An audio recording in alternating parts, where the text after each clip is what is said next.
light 'em up in the ring, light 'em up, shoot, shine, do your thing, light 'em up in the ring, light 'em up, shoot, shine, do your thing, light 'em up, go dumb, go stupid, yeah, we undefeated, sucker free, we got the seats heated, let's face it, you bout to get a beat down, less talking, let's take it to the streets now, ain't gonna be no rematch, why you wanna fight, touchdown on sight, yeah, turn off the light, oh, turn off the light, let's get it poppin', go dumb. When you see me moving, bodies dropping. Move some. I'm about to go sick, call Earl. I'm turning up like E40, not your average girl. I'm turning up. We can rock like Rocky, make you tap it. Ghost ride the whip, look at my drip. This ain't a copy. We got a night if you wanna throw hands. When they see me fight, they wanna throw bands. Go dumb, go stupid, yeah, we undefeated. Sucker free, we got the seats heated. Light 'em up in the ring, light 'em up, shoot, shine, do your thing. Light 'em up in the ring, light 'em up, shoot, shine, do your thing. Light 'em up. It's time for the main event. It's the Shoe Shine.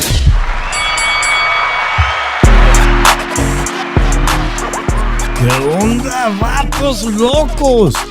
Damas y caballeros, it's your boy Dave in the 702 coming back at you for a special Tuesday night pre-Thanksgiving Day edition of the Shoe Shine. Joining me all the way from the city of brotherly love, Philly Irish, Drew Evo. ¿Qué pasa, homie? What's up, Dave? Glad to have you, man. Glad that you could make it, guys. I appreciate it. Shout out to 702, man. KV says, what's good, fellas? ¿Qué onda, vatos locos? Says Sonteo Media. Sonteo, what happened with the car, man? Let us know an update if you got that collectible Ford sold. I was very interested in that. If you're interested, it's not sold, let me know. Put it in the chat. There's a video on Sonteo Media's channel. I believe he was selling a classic Ford for everybody out there in San Diego. But, Drew, just 2 days away from Thanksgiving. My team won barely. Nah, they won comfortably, man, last night. Shout out to all the Bang Bang Niner Gang fan. Check that out. I haven't drank on the show in a very long time. I think I'm going to have a celebration shot right there for the 49ers and all the Bang Bang Niner Gang. Monday night, we got a lot of football. We got a lot of boxing to talk about, Drew. We got football. Let's see here. We got games. 3 games on Thanksgiving. Gobble, gobble day. We got a game on Friday. And then we got the entire NFL playing on Sunday. And Monday, we got a lot of games to cover. We're going to cover those in the second half. But let's talk Riyadh season. And that's right, guys. Hit that like button. Let's talk about Riyadh season. What is it? Ring 4, they called it. An extravagant card Saturday. You and I were chatting back and forth about that card. A lot of interesting things happened. You know, I was like debating who was going to have the upset of the night. And ironically, Devin Haney and Brian Norman Jr. were, according to all the odds makers, it was a dead even fight, like negative 115 on DraftKings for both guys. I thought that was strange. I thought that Brian Norman would be a favorite. I really thought so, considering what he had done in his recent fights, considering that Devin Haney, he took a whooping from Ryan Garcia not too long ago, and then he didn't look very good against Fresno's former champion, 140-pound champion, Jose Ramirez. He didn't look good in that fight at all. You know, he looked scared. And he does it, Drew. Shout out to Devin Haney of Las Vegas. Drew, unbelievable. At 25 years old, he got a better resume than Floyd Mayweather. I'm not playing. Shout out to Wiley Coyote. Good to see you. Drew, let me put this up here and give me your thoughts. Let's start with Devin Haney, Las Vegas' very own, because we're going to be giving away a Devin Haney autographed glove. Now he is a 3-division world champion. According to this, he's won how many world titles compared to Floyd Mayweather at the age of 25? 30-0, 28-0. Are people tripping comparing Floyd and Devin Haney? Yes, because I tell you the truth, Floyd is light years ahead of Devin Haney. I don't understand why you're comparing him to Devin Haney. Why you comparing Devin Haney to Floyd? Me? Like, I'm sorry, Devin Haney is nowhere near as good as Floyd. Well, let's ask the chat. Let me know. Those of you that are here tonight, put it in there. Are people wild? I didn't make this. This looks like it came from DAZN and Ring, but they want to remind everybody that at 25 years old, not only does Devin Haney have more wins in his column, more world titles, but he's already a 3-division world champion, Drew. That's pretty wild. So what did you make of Devin Haney's performance? It looked like classic Devin Haney. When he needed to hold, as he established the jab early, he hooked with the hooker. He actually showed power, which is what he did surprisingly in the Regis Pro Grade performance where he won the WBC 140-pound championship. This is the Devin Haney of old. Not the one that barely won, that was gifted a performance against Lomachenko, but this is definitely Devin Haney who beat Regis Pro Grade. What'd you think about it, though? I thought I wasn't impressed with the performance. I really wasn't. Like, tell you the truth, he like I look at it, man, and I look at it and I see it, and what I see is that all he did was held. He got the knockdown. And, like, in my opinion, I really think that all he did was, he held most of the time after the fight. After the knockdown, even before the knockdown, right before the knockdown, he was holding him, but at the time of the break, it looked like he kind of threw two elbows at his face. And then the knockdown came and everything. I just really see it like,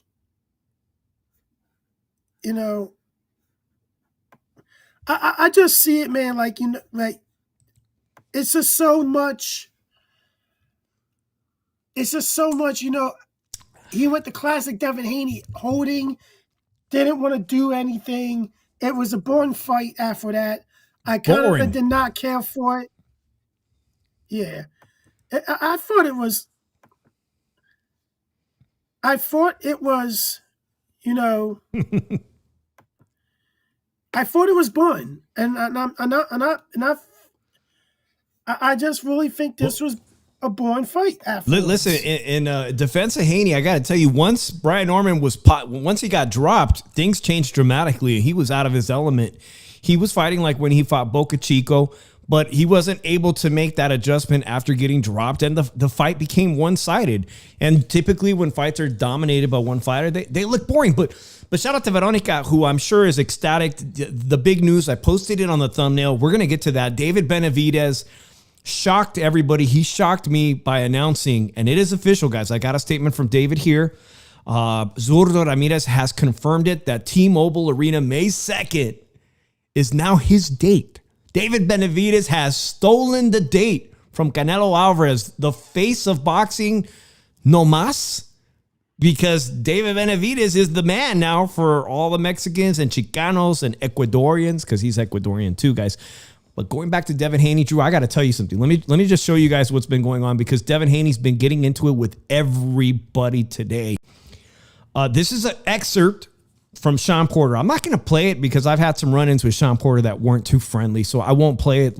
It's from YouTube. But nonetheless, Devin Haney said, "Couch full of yes men, coon, bitch, ass.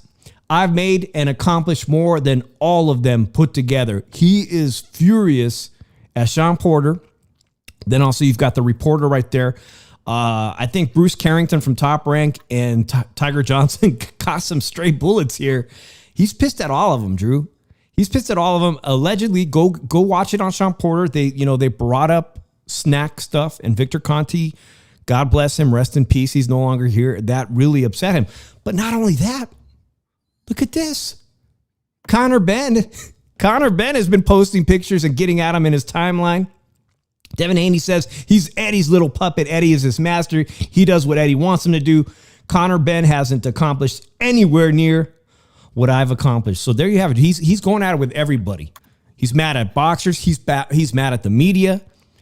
He's mad at, Conor Ben's going after him. So I got to ask you, because Conor Ben was at that thing with Eddie Hearn, and they badmouthed a fighter that was once signed by Eddie Hearn briefly. Remember that? got a lot of money out of Eddie Hearn, $3 million plus. When nobody thought Devin Haney deserved $3 million, Eddie Hearn gave it to him. Is Conor Benn calling out the wrong guy? First of all, I don't even know how he goes from 160 back to 147. I think it's I don't know. I'm not a fan of it and everything. I just think that if we're going to look at it and be like, hey, we should praise Devin Haney. Hey, I'm not saying you don't have to believe, that, we shouldn't praise him, but I'm not a fan of him. I don't think I'm not a fan of the dude. Simple. I got you. You don't have to be a fan of him. You may not even like how he fights in his ring, but the accolades speak for themselves. He's quite accomplished now, and now he joins this list. A very strange list to me. One for one. Shout out to Raleigh Romero. I think 702 Man Cave just said something very interesting that was posted on social media.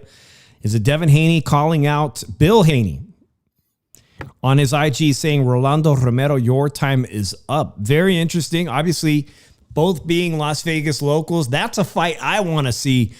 But personally, right now, who knows what's happening in the division. You got Mario Barrios is going to fight Ryan Garcia, one of the four kings, the least accomplished of the bunch, of the four kings.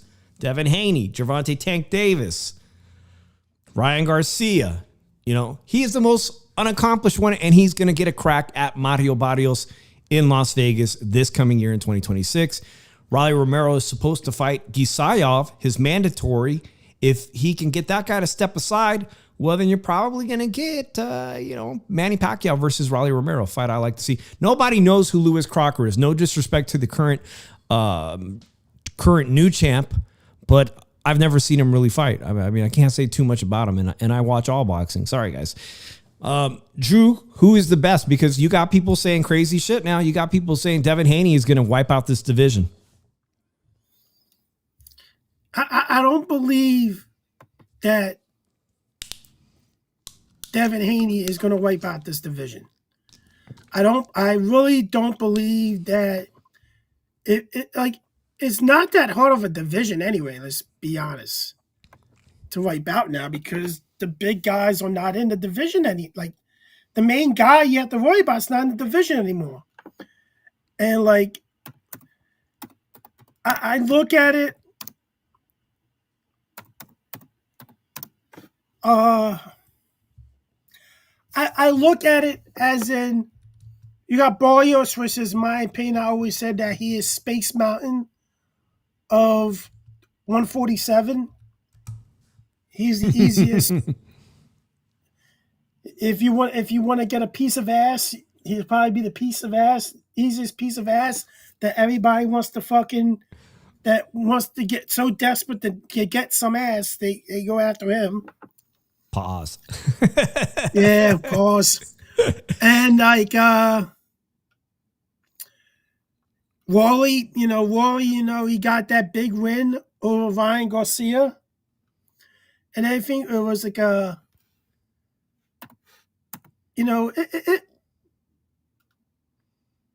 it's really lets you look at the landscape of 147, and there's no landscape really now. Strangely, Drew, I'm not too sure. I think any of those people current list makes it up to 154 and is a threat to anybody at 154. I just don't. But if you guys do, let me know in the chat. Do you guys think any of the current listed champions will go on to become a threat or a potential future champion in the next division that is full of an insane amount of talent and stars? But let's talk quickly about the 135-pound weight list, because we got a new champion. We got Abdullah Mason, now the youngest champion in all of boxing. I absolutely loved this fight, guys. This was my favorite fight of the night. Abdullah Mason and Sam Noakes stole the show because Noakes refused to go down. He made Abdullah Mason work for this title. Abdullah Mason got hit some. It wasn't easy. It was a true title fight where one guy never quit, but you clearly saw that one guy was poised and destined to be a world champion in Abdullah Mason. Now let's look at that champion list. Shakur Stevenson, WBC. WBO, Abdullah Mason. Raymond Murataya, who was recently elevated to full champion. He's going to be fighting in Las Vegas in January against the great two-time gold medalist Andy Cruz. Drew, I'm very excited about that fight, guys. So let me know if you guys want to go. If anybody here is going to go to that, I will join you there. I'm going to show up to that. Looking at this list, Drew, who's getting stripped, who's not defending it, who's going to unify? Who's the most talented?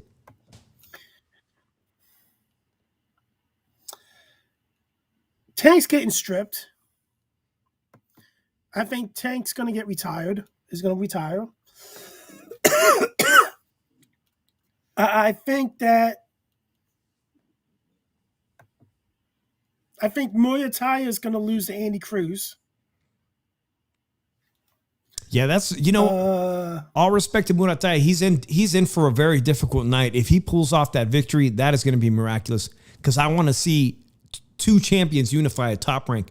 Top Rank could very well be giving away that belt to Eddie Hearn.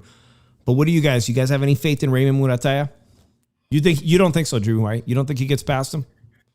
Nah. Keyshawn Davis didn't get past him. Nah. I think he loses to Andy Cruz. Yeah, very, very tough fight.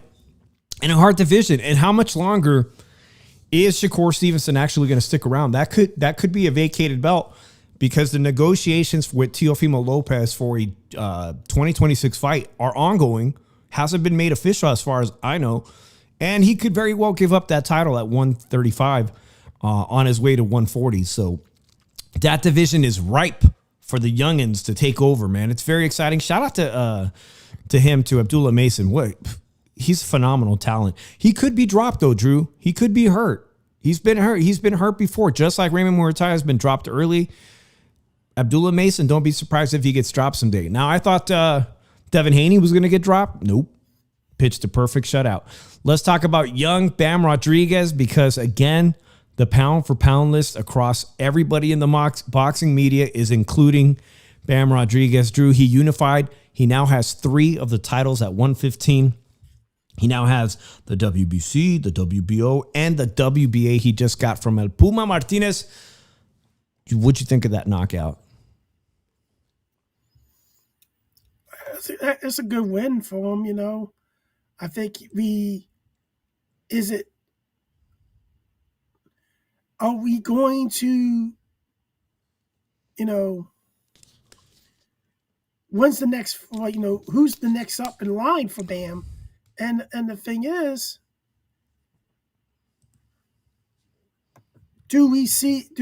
what's the next for Bam? Easy. Are we finally gonna see him fight Junto Nakatani? Bam move up to, at one, that's a great conversation. You're bringing up the Japanese fighters. He has one belt yet to unify at 115 pounds. He has not made any indication that he's in a rush to move up to 118. And we have some really important news on that 118 bantamweight, because we have a brand new champion. And I know you're going to recognize his name, guys, because his name is Inoue. He just doesn't happen to be the monster Inoue. It's his brother. He won that title this weekend, Drew. We don't have any indication Bam is just ready to move up to bantamweight. And shout out to him. Junto Nakatani is the ring 118 bantamweight champion. Takuma Inoue beat a MMA, kickboxing, and boxer, to win the WBC bantamweight championship.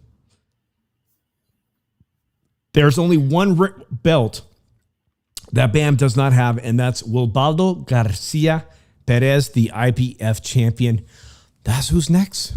I'm pretty sure he wants to become undisputed before moving up to 118. Now, did you know Nonito Donaire is an interim champ still? In his 40s? He's a bantamweight interim champ. That's incredible, because at one point, Nonito Donaire brought young Bam Rodriguez into the ring when Nonito was preparing for a fight, and I think Bam was only 12 years old. And he said, this kid is good. This kid could be a world champion. And Nonito, they are still fighting. But Takuma Inoue, let's talk about him really quickly. I just want to show you guys. He won the title the day after the Ring Magazine fight that we all saw Saturday. Top Rank posted it. Takuma Inoue becomes the bantamweight world champion. Junto Nakatani, it seems like, Drew, he wants a piece of Inoue's, the monster Inoue. So I don't know if Bam, when Bam is ready to move up to 118, I think he would start. It would do him well to move up and fight Takuma Inoue, the brother of the monster Inoue. I mean, that's usually how you get the attention of somebody you want to fight. You beat up their brother. Yeah.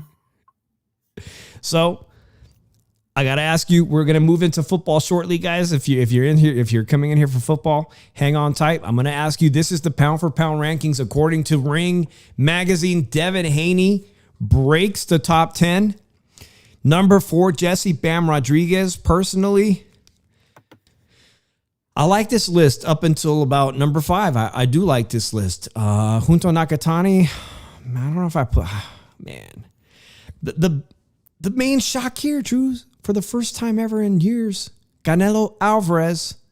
Canelo Alvarez is not a pound for pound ranked fighter by the Ring, which is why they did him dirty. He is no longer in command of the May 2nd date, even though it was expressed this week, and we know it was confirmed by TV Azteca of Mexico that Canelo Vargas is looking to rematch Terrence Bud Crawford. He's looking for that to be his next fight. And I don't know if he's not taking his time or he's taking too sweet of his time, but Turki Al-Sheikh has made up his mind. Turki Al-Sheikh is going to be putting on with Golden Boy in association with Turkey this fight. David Benavidez versus Zurdo Ramirez, May 2nd at the T-Mobile Arena. That co-main is not official, guys. Sonteo, reach out to Rick for us. Rick Mariagana, Virgil's trainer, says he likes the idea of him being the co-main against Jerome Boots Ennis. True, I think that's perfect because it takes the pressure off of both Boots Ennis, who he can sell out Philly. No doubt about it. He could sell out Philly, but come to Vegas and headline, and things get a little rough. Things get a little tough for almost every fighter. Even David Benavidez alone will have a hard time selling out T-Mobile Arena. But now this is a super card. What was your response when you heard that this was happening? Surprise about it, and like I am surprised that this was talked about and probably happening. But do I see something like, preventing this from happening eventually? Yes. I just, I see it and everything. And from what we see it, David is going to move up to 200 and fight a champion, which, you're going to move up. I don't think you need to move back down after this. I think if you're moving up, you need to just stay up in that weight because you're really moving up in weight. Like it's like another 25 pounds, I believe it is.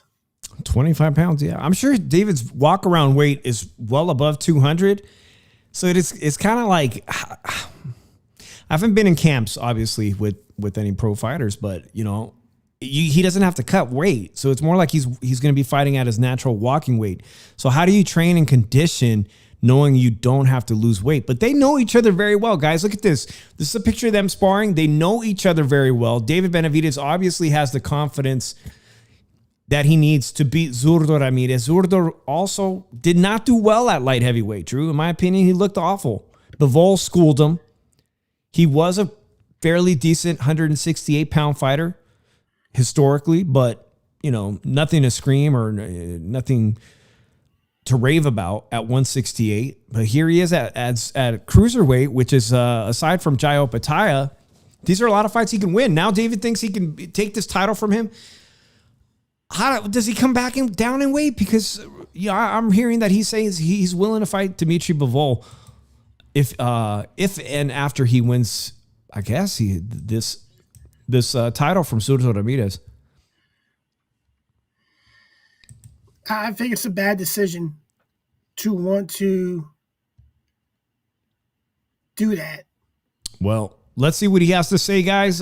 This is from shout out to Fight Hub TV. Yeah, it's already signed May 2nd. Me versus Zurdo Ramirez. And like I said, I'm not waiting for nobody. You know, I'm not making my own lane, and I'm achieving my greatness. And how does the fight with Zurdo play at cruiserweight? I'll beat Zurdo. You know what I mean? It's not going to be easy. I need to work extremely hard. And none of these fights are going to be easy. From now on and for the next 10 years, there's not going to be no easy fights, but I'm working harder and harder. I put together a good, I don't know what the word is, but I have a good training for myself. I have a good regimen for myself, so I'm just... There you have it, guys. It's a done deal, man. Drew, you know, Conor Benn moved up to 160 to fight Eubanks Jr. twice. You think coming back down to 175 pounds to fight Dimitri Bivol is going to be a bad idea? Yeah, especially when you're coming down 25 pounds and everything. It's not a good look. And if I you know, if I look at it, I think it, you know, you need to really figure out what are you doing. What's motivating you to want to move back down and everything? Because you got Jai Okataya. Yeah, that's a great fight too, Drew. Well, maybe he'll be enticed. Maybe he doesn't come back down because Jai Opataya is just as dangerous of a fight against Dimitri Bivol. Dimitri Bivol's even talked about moving up to cruiserweight to fight Jai Opataya. Maybe he doesn't move down. I guess we can say that it's quite a long time away from Cinco de Mayo. It's a fight I'm going to be looking forward to seeing, Drew. And let me just say this. I was impressed with how he beat the brakes off of Anthony Yard. I thought he would win. Drew also thought he would win, but it was an impressive performance. This muscularity of of Yard, he's just too slow, man. Too slow and flat-footed. But David Benavidez, I guess he's not sitting around waiting for Dimitri Bivol to get healed and this trilogy that they have in mind with Beterbiev. So he's moving up, and maybe he's inspired by Devin Haney, who at 25 is now a 3-division world champion. Maybe he's like, shit, I could do that. And he can do that. And he's going to try to do that May 2nd. Shout out to everybody joining us, all 19. This is Shoeshine. We're going to get to our NFL picks for NFL Week 13. Thanksgiving's a big day, 3 games, exciting games. We're going to get to that just in a moment, but I got to ask my co-host, Drew, this list cracked me up. It is the top 10 most overrated boxers of the past decade. Where's that damn? Where is it? Let's see. I'll pull it in from over here. Come on. There we are. This cracked me up. My wife sent this to me. I think Vince also sent it to me. And I had to give it some thought. This is not just a decade. This is of the past 25 years. And at first I'm like, I don't want to play this game. I mean, like, I don't know who is the most overrated. And then I started thinking about it. I was like, and I dropped some names that did come up on the list. Obviously, for me, one of them was Julio Cesar Chavez. He was number 3. I did bring that one up. I brought up Ryan Garcia. He made the list. And I also picked Adrian Broner, who is number 1. Drew, looking at this list, do you agree with it? Is there anybody that they missed on this list? Most overrated boxers in the past 25 years. Man. Do you like the list? Do you agree with the list? I mean, for instance, Ryan Garcia is very clear. He was one of the 4 kings, and he has never won a world title. Of all the 4 kings, he's the least accomplished. 2 losses. Adrian Broner won 3 or 4 division weight class, 4 division weight champion, but that's almost. You can't put him as number 1 then. You can't put him at number 1? Yeah, because he's a 3 division champion. Like you gotta look like he had his career was good, and like if you look at it, maybe it's time to look at. He had a good career until the end of it, where he became a punching, where he became he more might of a still be fighting. gatekeeper. Now, Drew, I'll agree with you. He does have crazy accolades on paper, but most of those titles he won were vacant titles. It'd be the equivalent of like today, the whole email champ. You get an interim title and then the guy drops his primary belt. Next thing you know, you get an email saying you're the full champ. Deontay Wilder had so many defenses as a heavyweight champion for a U.S. heavyweight, Drew. But when he started to face international opponents, it all kind of fell apart. Do you agree with him at number 2? Deontay Wilder, yeah, it came to a point that he's just, if you look at it, the list finally just came apart when you just see what with the name, like people are looking at it as in, hey, this guy should have lost early on. And he was due to lose early on until he was saved because the dude tested positive for a banned substance the night of the fight. And I'm talking about Alexander Povetkin. He was due to fight Alexander Povetkin in Russia. He was there to fight. He was there to get ready to fight. And then they said Povetkin tested pop 30. So they decide, hey, we're not going to fight him and everything. And we need to call it. And everything we got out on a plane and went home. Mm-hmm. That's what happened. Now, other things that go wrong with this is, what can we do to what can we say about Deontay Wilder? He tied Muhammad Ali in title defenses. That is correct. Yeah, he's the last great American heavyweight champion, Drew. By the way, I got to give a shout out to Veronica. She goes, we're asking ChatGPT now for predictions, the outcome for the Benavidez next fight. They're asking ChatGPT who the most overrated boxers are. And ChatGPT, you're a big dummy. You don't know everything because Ronda Rousey does not, to my knowledge, have a professional boxing record. It said boxers. Okay? She was a UFC champion and moved on to WWE. Unlike some other MMA fighters like Holly Holm, who was a world champion in boxing and then converted to MMA, Ronda Rousey, to my knowledge, prove me wrong. Did she have one fight? You can't really say she was an overrated boxer if she had 1 or 2 pro boxing fights.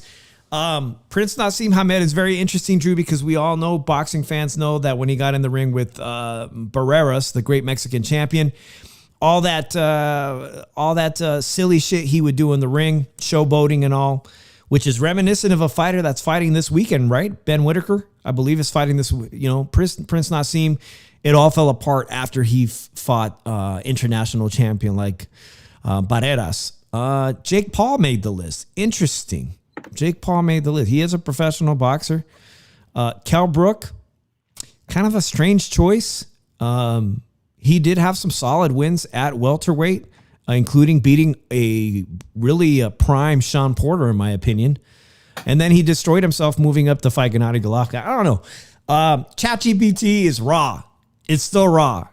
I think it's safe to say that as boxing fans and analysts or pundits or commentators, that this thing isn't ready for prime time yet. But who knows? They're starting to use AI to judge fights, ring fights, Drew. I don't know. Maybe they'll be more accurate at some point. Thank you to everybody that's tuned in to our boxing stuff this weekend. There is a fight if you're interested on YouTube, and they're usually really good, and it's in California. Shout out to Fresno. They're hosting Pro Box TV this week, Paldo versus Teran. And it's a great community on YouTube if you like watching it and you're looking to watch some boxing on Saturday night, or excuse me, November 29th, which I'm not too sure if that is, let me just double check. That is Saturday night. We got some boxing, so maybe I'll see you guys in the chat. What's your final takeaway, Drew, from this Riyadh season, ring number 4? I thought it was a great card. I thought the pacing was pretty good. Any key surprises? No, I thought it sucked. You thought he sucked? Any reason why? I just, I was bored. I didn't think the card was worth the money that you're paying for. I just found it to be a boring card. It's expensive. Yeah, I'm not going to disagree with you. One thing I'll agree, Drew, maybe this is it, but tell me in the chat if you guys agree. The atmosphere in Saudi Arabia fight cards, they suck, and you'll see people's wives. Like I saw David Benavidez' wife forced to wear a hijab, which is probably, it's not even her religion, but they really mute down the atmosphere in Saudi Arabia. Culturally, they're very different than us. In Japan, they're quiet as shit. But they're, it's hard to understand that they're there and they're into it, but they're just quiet. They're not like an American fan base at all. Maybe that has something to do with it. I don't know, guys. Let me know what you guys think. I was happy with the results. I think David Benavidez cemented himself and now revealed to everybody that, look, Canelo's on the outs. And I've been fighting in Vegas for a while. I've been watching David Benavidez fight here for a couple years since I moved to Vegas. He's ready to take over. So it'll remain to be seen what he accomplishes on May 2nd and how that whole card plays out. I, for one, would love to see Virgil Ortiz on that. Bam Rodriguez is a pound for pound. No argument about that. Devin Haney joins the list. Pretty interesting. And Abdullah Mason, now the youngest champ. That being said, let's talk some football, Drew. Surprising loss, Drew. What do you attribute to, what do you think it is? Later season, the Eagles did not win against the Dallas Cowboys. Are the Dallas Cowboys the better team, or what fell apart? No. If you gotta look at it like this, 2 horrible pass interference calls that aren't pass interference gave the Cowboys 14 points. The first one, Quinyon Mitchell, that was the well-defended pass. That should have been a pass interference. That led to 7 points. And the Cooper DeJean pass interference call, where DeJean didn't even touch him. It was CeeDee Lamb. That illegal hands to the face. Face mask and everything.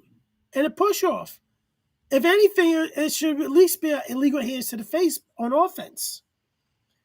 So, they kept the Dallas Cowboys. They gave them to another 7 points, which gave them 14 points and everything. They want the Cowboys to win that game. But I am going to say that those are the 2 main things that really turned the game, those 2 bad calls. And it led the major points for the Cowboys.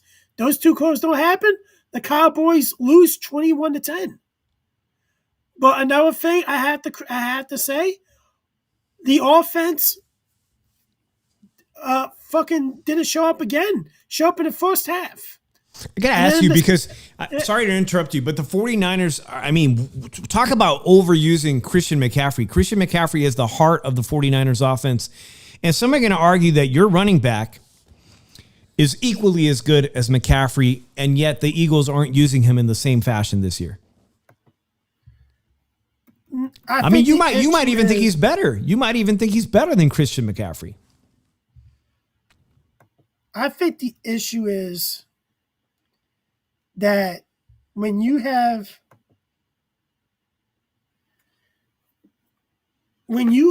like a bad play caller that's vanilla, that's predictable, and everything. And part of the issue is the offensive line. I think that's one of the other main issues that they're banging up and everything. They should have re-signed Mekhi Beckham in free agency But I think the main issue is the play calling. The play calling is the reason why that defense got gassed in the second half. Too many, because after 191 yards in the first half, you guys had 3 and outs the rest of the game mostly. You gassed your defense, and after that, I do not understand. There's no way in hell this dude should be able to keep his play calling job, but he's keeping it, and it's fucked up that he's keeping it. So, like, I look at it as in, what are we doing? You guys have quite a challenging game this weekend. I just wanted to share. Shout out to 702 Man Cave. If you look at ESPN Power Rankings for this week, they've got it tied, the Power Rankings, to a Thanksgiving Day memory. Cowboys are playing this weekend, this Thanksgiving. So I'm surprised. Shout out to ESPN for crediting my team, the 49ers, in the top 10. But let's go over it. Los Angeles Rams, 9-2, first place. At number 2, New England Patriots, 10-2. Denver Broncos, number 3 at 9-2. The Eagles are number 4 at 8-3. All right. One of their memories for Thanksgiving Day, the Bounty Bowl, 1989, is looks like it was Eagles versus the Cowboys. Jimmy Johnson was the coach at the time, so they've got some excellent memories. You want to look at that. Seattle Seahawks at number 5, 8-3. The Colts 8-3. Packers 7-3-1. I don't think they deserve number 7. Detroit Lions 7-4. Okay, at number 9, we cracked the number 10 list. Their Thanksgiving Day memory of the 49ers. 49ers trounced the Cowboys 1972. All right, there are a few to choose from here, but the Niners throttling one of their fiercest rivals 31-10 ranks at the top. The Cowboys were the defending Super Bowl champions while the Niners were still finding their way with a young quarterback named Steve Spurrier replacing an injured John Brody. Spurrier was more than efficient in Dallas, but linebacker Skip Vanderbilt stole the show. He turned a fumble 73 yards for a touchdown in the second quarter and capped the game with a 21-yard pick six, 1972. Check out that list. And at number 10 in the power rankings, the Buffalo Bills at 7-4. The Bills' 26-15 win over the Cowboys is often considered the game that introduced the nation to Josh Allen. It was the team's first Thanksgiving appearance since 1994. The Cowboys are quite up on this list. They're quite up on this list. So again, we're going to go do our picks for the week. Lots and lots of games. You can follow along at DraftKings as I pull up the odds for this week. All right, Drew. Let's get it cracking here. I'm going to write down this. Again, if you guys are watching this in the replay and you're one of our regulars and you're looking for that Amazon gift card for $100, you can play along giving us your picks for the week. Let's get it cracking, Drew. Thursday morning, Green Bay Packers at Detroit. Said the Packers were in the top 10 and the Lions too. The Lions, Drew, did you see the game with the New York Giants? How they blew that fucking game? Excuse my language, but they were going to beat the Lions. And their coaching staff just made all the wrong decisions. One of their players went out on a limb and said publicly, I think they're intentionally trying to get us to lose. I look at it, man. It's just something that they should have won the game, the Giants. You know, no ends, ifs, or buts. Something you should have won. You should have won that game.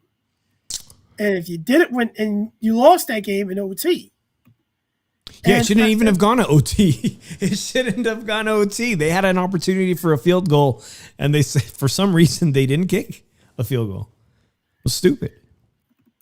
Like, I just don't get it. And it's, gotta feel bad. Your defense didn't really show up when they had to win a game for you to make a stop. That's all you had to do is make a stop. And they couldn't make the stop. And I just got to say, you didn't make a stop. And you guys it cost you.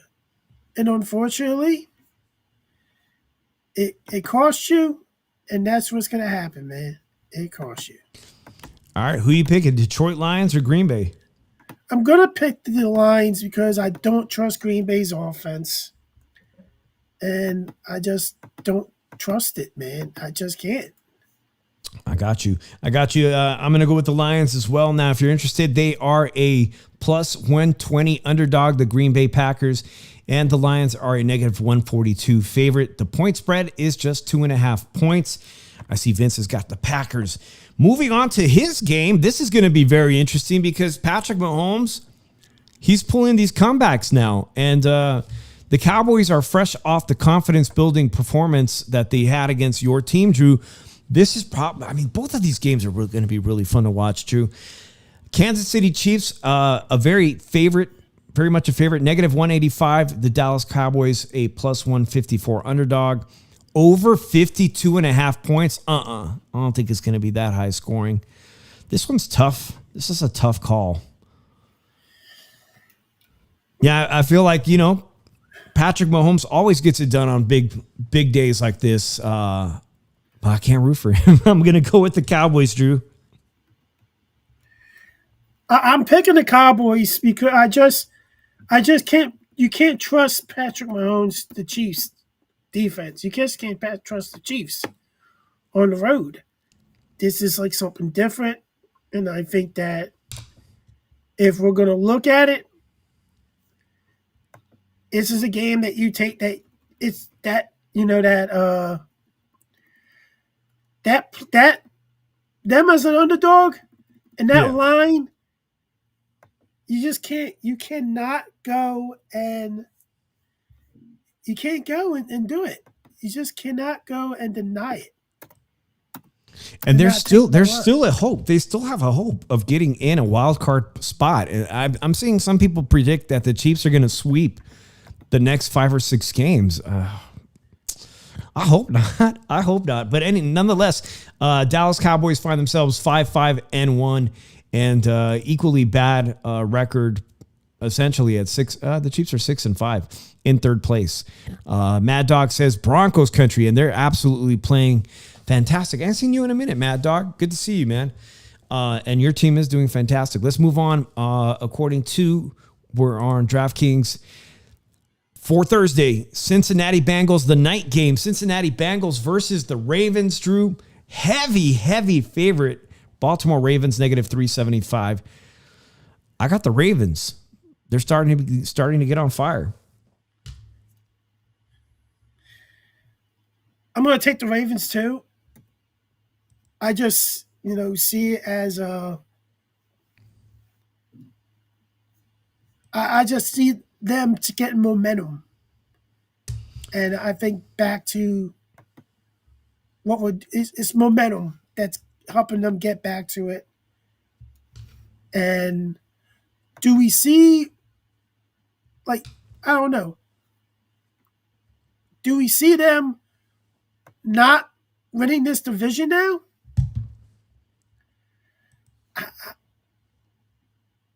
I don't know. I can see them winning this division now. I really think that. Well, Steelers are 6-5. I think they're going to pull away from the Steelers at this point. Yeah, I like it, Drew. And they seem to be the favorite in the chat as well. So we pull up. That's Thursday. All day football, Drew. In fact, I got some free drink tickets to my local casino, Drew, for Thanksgiving Day. And they got the sports book there. So I don't know. I was telling my wife, let's go use those drink tickets at the casino on Thursday on Thanksgiving Day. Why not, right? Chicago Bears versus the Philadelphia Eagles. This game means a lot, Drew, because Chicago Bears, let me just confirm that, but aren't they in first place? And they're doing fantastic, to be honest. They might be a better team than the 49ers. And at 8-3, indeed, this game is going to be crazy. And on Friday, too. Let's look at the odds. Chicago Bears are the underdog, plus 260. Eagles, a heavy favorite. Man, Michael put some money on this game, Drew, at the casino. Negative 325. Do you guys get easily past the Chicago Bears?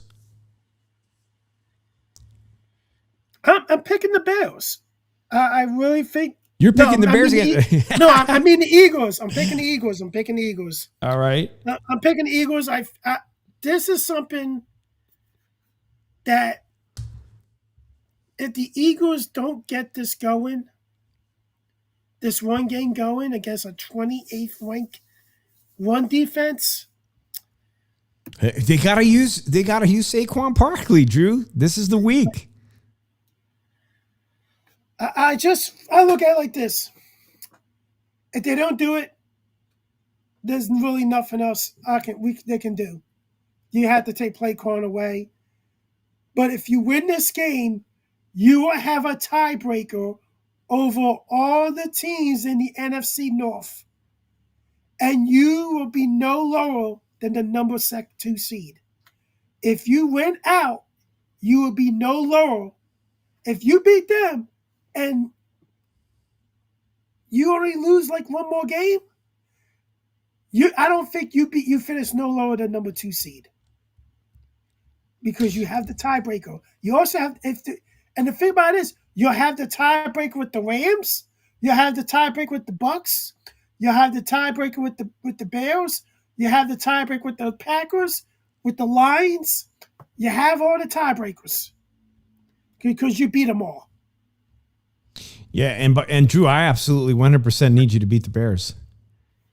And that's because the 49ers need to get that wild card spot. So I do need you to drop them from their seed ranking. So I'm definitely rooting for your team on Friday. That brings us to Sunday night games. And I wanted to pull up something. I'm looking for it right now. But if the playoffs were to happen if the season was to end, the 49ers do make the last place seed. As it stands, Drew, we would play the Eagles, the 49ers, if the season were to end today. We'd be the last seed, which is why it's important for us to for you to beat the Bears, man. That being said, let's move on to Sunday's games. There's nobody in the NFL has the week off. So we're going to get through all the games now. We're moving on to Sunday. Houston Texans versus the red-hot Indianapolis Colts. Colts are -238 favorite against the Texans. The Texans have upset a few good teams. The Texans have one of the best defenses in all of football, but I don't like their offense, Drew. I don't think they get past the Indianapolis Colts, but I won't be surprised if they do pull off an upset. What do you think? Houston got the number 1 ranked defense. The Colts,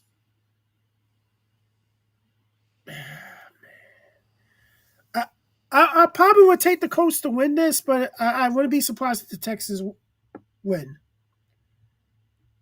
Yeah, I need them. I need them to lose, man. I can't stand the Texans for what they did. Miss Bitch Holy Bit Queen says all Eagles fans become Raven fans eventually, Drew. That's pretty funny. I got the Indianapolis Colts on that one. Let's talk about the Jaguars versus the Titans, Drew. They're a heavy favorite too, -298 against a god-awful Tennessee Titans. Anyway, the Titans improve their horrid situation. Do they pull off an upset? Oh, man. Somebody's going to be... Nope. No.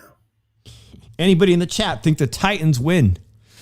Even Man Cave says Colts. That's for the game prior to that. I don't think so. Yeah. All right. As it stands right now, a lot of people think the LA Rams are the number 1 seed team, Drew. They have an easy game against the team the 49ers just embarrassed and Carolina Panthers. But listen, the Carolina Panthers have a pesky defense. They are not bad at all. They have a pesky defense. Bryce Young did not have the performance he did the week prior where his team did 400 yards. The 49ers, they pretty much smashed them defensively. It was not a pretty win for the 49ers, Drew. There's no way I can see the Carolina Panthers upsetting the Rams. That being said, the biggest spread so far of the week, -750 favorites for the LA Rams. I got the Rams, unfortunately, man. My situation doesn't look any better, Drew. It's like, I know the Rams are going to win these next series of games, so nothing improves for the 49ers unless other teams in the running for the wild card start to fall apart. I'm going with the Rams on this one.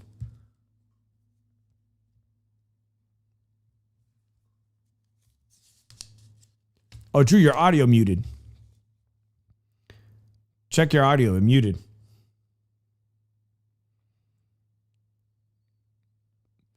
We're having some technical difficulties.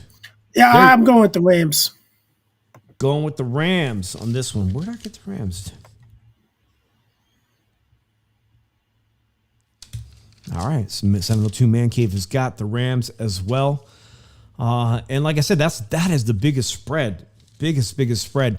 This game is going to be interesting, guys. San Francisco 49ers versus the Cleveland Browns. I'm reading the weather report. Not only that, Shedeur Sanders. Shedeur Jackson. Is there a Michael Jackson brother named Shedeur? Shedeur Sanders came to Las Vegas, came and went, Drew. They fired the offensive coordinator for the Raiders. Browns fans got into it with the Vegas Raiders fans, and now Shedeur thinks, he said, look, with 1 week, imagine, you saw how good I was. Imagine if I was starting since the beginning of the season. He's feeling himself, Drew. Now, the Browns have a very exceptional defense, especially with Myles Garrett. San Francisco 49ers offensive line is a hot mess. Purdy did not play like he's fully free of that turf toe injury. 3 interceptions. Horrible start for Brock Purdy. We are lucky we came away with that win because the Cleveland Browns defense is going to be so much better. But Shedeur, I don't trust him offensively. Again, the 49ers are going into an environment where it's potentially going to snow, Drew. Purdy has a tendency to drop balls when it's snowing or raining or sleet. San Francisco 49ers are the favorite. Negative 245. I appreciate 702 Man Cave says the 49ers. Does Shedeur fall apart with this young defense of the 49ers, or the defense of the Browns sack Purdy like they did Geno Smith 7 times? 7 times they sacked Geno Smith of the Las Vegas Raiders. Who you got, Drew? I'm picking the Browns to win this. Oh man, I just think the Browns are going to. If you look at it, 3 first half interceptions for Brock Purdy. He can't have 2 wins in a row, Shedeur. He proved everybody wrong. Yeah, no, there's a lot of uphill battles, guys. It's not going to be an easy game. I'm put you down, Drew, for the Browns.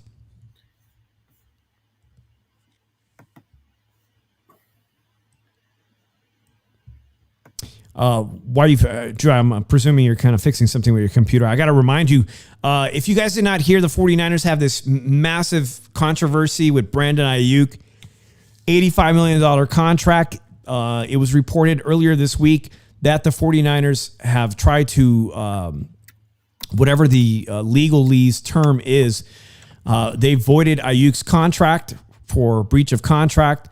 His 2026 option bonus would have been paid out at $24.93 million. He stood to earn $1.21 million base salary for the 2026 season, as well as $100,000 per workout and a bonus of $750,000 per game. Can you imagine, Drew?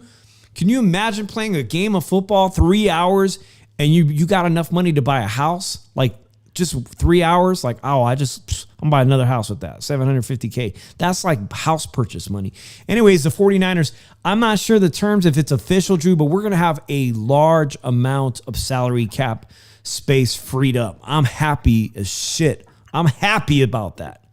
Because the truth of it is we've been winning games without them. It don't even matter, Drew. It don't even matter. But what are your thoughts on this? Brandon Ayuk a diva? Yeah.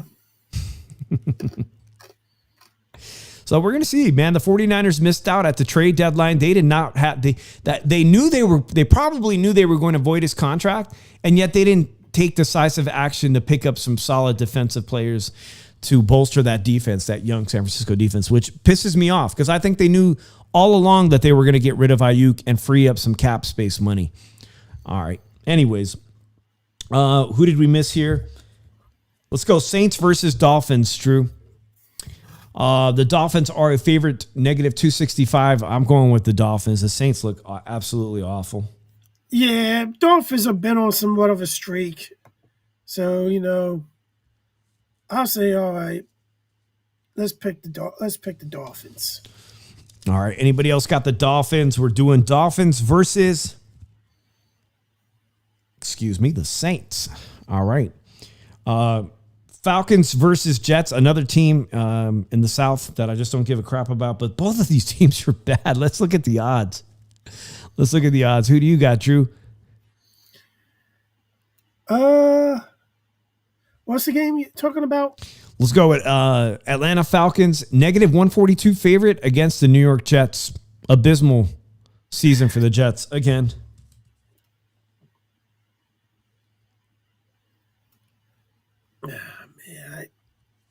No, it sounds like you want to take the Jets. I'll go with the Jets. I go with the Jets. They can't lose them all. At some point, these teams not doing too great. You can't lose them all. You can't win them all, essentially.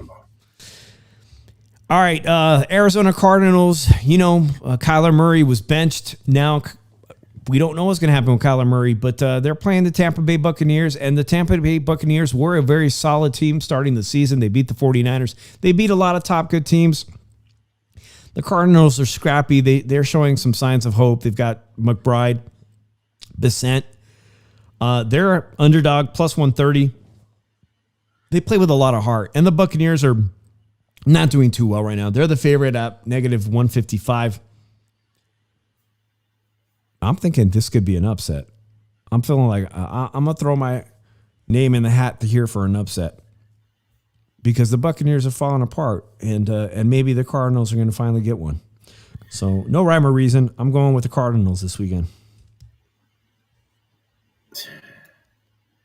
It all depends on Baker Mayfield can play or not. He can't. I will pick the Cardinals. They are battling injuries. The Buccaneers. Yeah, give me the Cardinals. Fuck it. We got the Cardinals. All right, guys, hang tight. We got approximately 6. Well, how many games do we got left here? 5 games left, guys. Everybody's playing. Minnesota Vikings drafted J.J. McCarthy, Drew, and Purdy had a pretty bad game, and they were making comparisons to how pathetic the Vikings quarterback performance is. Drew, they got to get rid of this kid. They got to bench this kid. They got to draft somebody. I think that Minnesota Vikings are going to make a strong play for San Francisco backup quarterback Mac Jones. They're absolutely going to get demolished this weekend by the Seahawks. -600 favorite. Let me show you guys something. Let me see if I can find it. But, at the Combine, J.J. McCarthy, they pulled up his old tape of him throwing passes, and basically what we saw in the Combine is what we're seeing his performances like, on the field this season. Let's see, I'll pull this up if I can find it.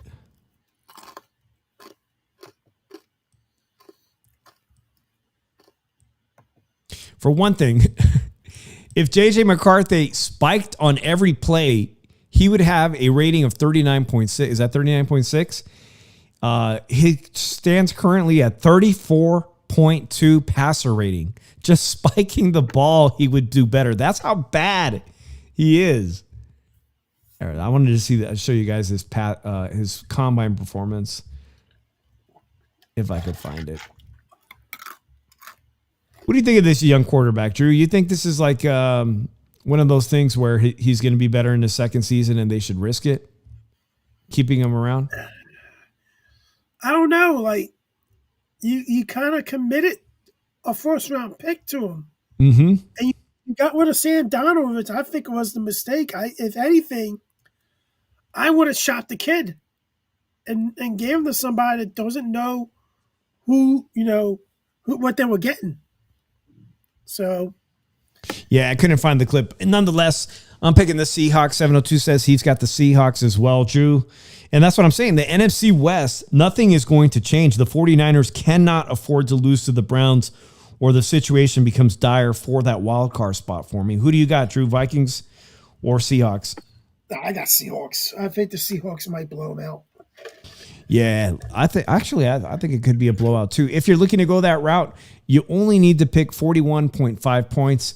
I could see the Seahawks scoring 30 and the Vikings 10 at best, 9. It's possible. Under 41.5 as well.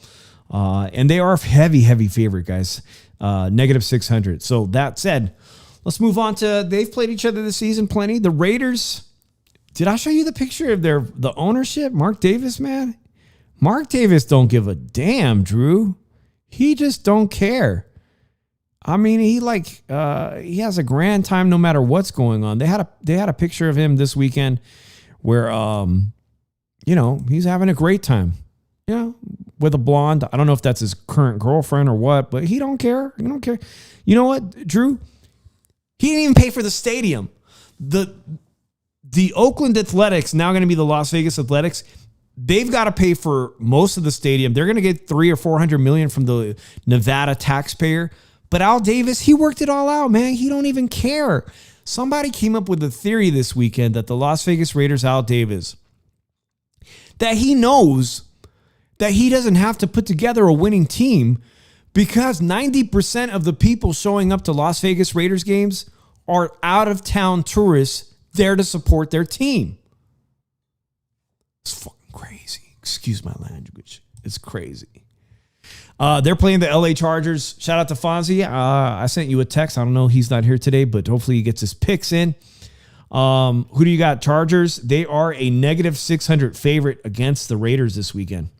Go Chargers. Done. Both you and I agree.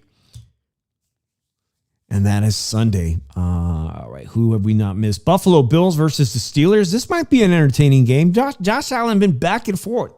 Josh Allen is the favorite here, negative 185. I feel like this is one of those games where I'm not sure if they're playing in Buffalo, true. But I'm going with the Steelers this week. I'm going for an upset on that one. Who you got, Drew? Give me the Steelers. Fuck it. All right. Anybody got the Bills? 702 Man Cave. I mean, it's the logical choice. You never know.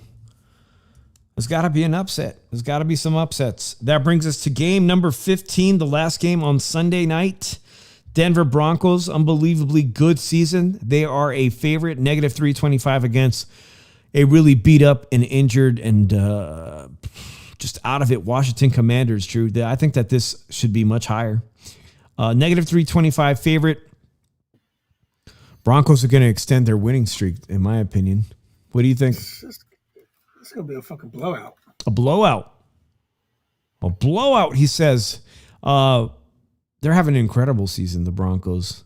They're going to improve to 10-2 if that's the case. I'm going with the Broncos.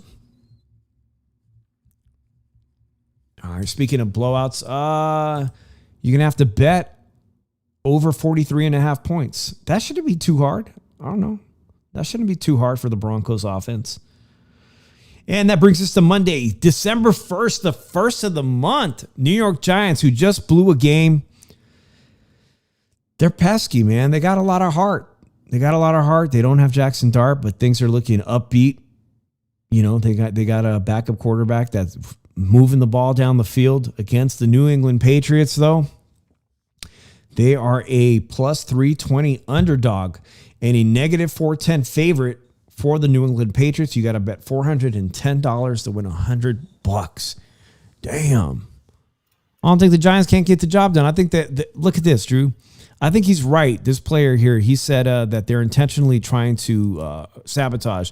Malik Neighbors deleted his post on Instagram after the Giants loss. He says, sometimes I think they be making us lose on purpose because there's no way, bro, you throw the ball instead of running it to make them burn 2 timeouts. Then you don't kick the field goal. Then they have to go down and score. Football common sense. Am I missing something? Patriots, man. What are they going for? They get the first round draft pick? I don't know, but I'm taking the Patriots.